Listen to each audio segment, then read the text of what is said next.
is the greatest fighter within the UFC right now? You ask that question, you're going to hear a variety of different names. You're going to hear Alex Pereira, current UFC light heavyweight champion, who's had an insanely dominant run, which really has only been going for the past year. You might hear Ilya Topuria, who has the best back-to-back wins in UFC history, literally just knocked out Max Holloway and Volkanovski. And if you're a retard, you might hear John Jones. Okay, we're not even going to discuss that. But in my opinion, pound for pound, number one, and the just most dominant force and the best fighter within the UFC right now is most definitely Islam Makhachev. Now, Islam Makhachev would debut in the UFC in 2015, and sadly for him, it wouldn't start off great. He'd win his first fight before getting knocked out by Alexandre Pantoja in practically 2 minutes. So at this point, Islam is 1-1 in the UFC, but the guy hasn't lost since then, okay? My voice just fucks up. But then he'd, pick up 4 wins at this point, being 5-1, beating some decent guys like Nick Lentz, Gleison Tibau. But then he'd fight someone very interesting in April 2019, Arman Tsarukyan. Now, this fight, extremely interesting. As you know, coming up, we have Arman Tsarukyan versus Islam Makhachev 2. And this fight was insanely close, okay? Very competitive fight. It would go to decision, and keep in mind, Arman did come in short notice to this fight. And it was very, very close. If you've not watched it, you probably should consider it about a fight again. But Islam would get the unanimous decision. Then he'd fight Davy Ramos, and then a certain thing that we can't talk about happened in 2020. This kept Islam out for quite a long time, and he was meant to make his return against Rafael dos Anjos, but that would fall out. He then would fight Drew Dober, and would absolutely destroy Drew Dober, submitting him in the third. But then he'd fight Thiago Moises in the main event of ESPN 26. And listen, man, Thiago Moises is decent, but this shouldn't have been as close as it was. It really shouldn't have been. Islam, yes, would win, and would win by finish in the 4th round. But it's Thiago Moises. Now, don't get me wrong, Islam had a lot of hype at this point. We're in mid-2021. But for someone who's been hyped up as a future champion, he should have took care of Thiago Moises better than he did. But in his next few fights, he would turn the ship around, okay? He'd fight Dan Hooker, submitting him in 2 minutes, and then submitting Bobby Green in 3 minutes.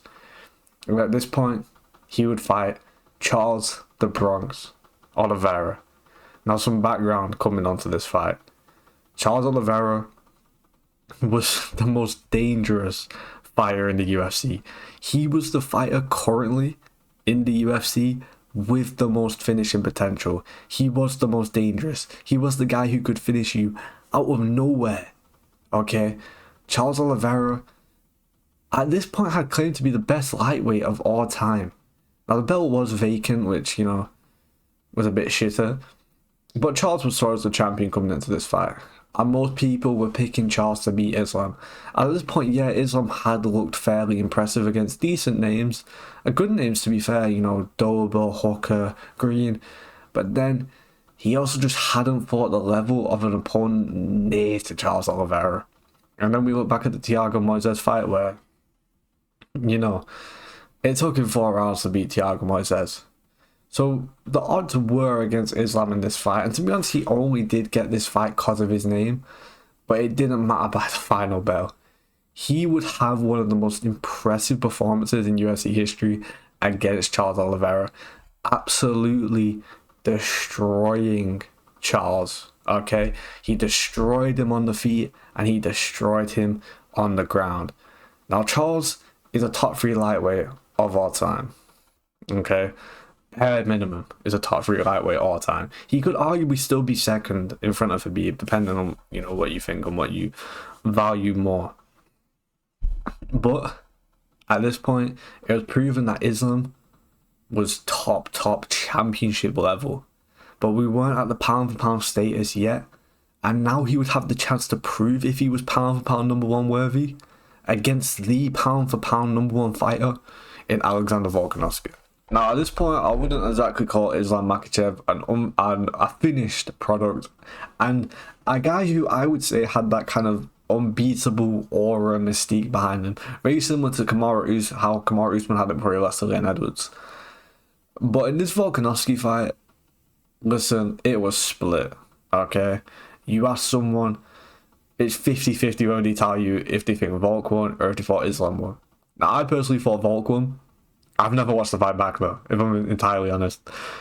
So I couldn't really give you a full, unbiased answer, because watching it live is kind of difficult to judge. But he would beat Volk, and he won't become pound for pound number one yet, just because of how close the fight is.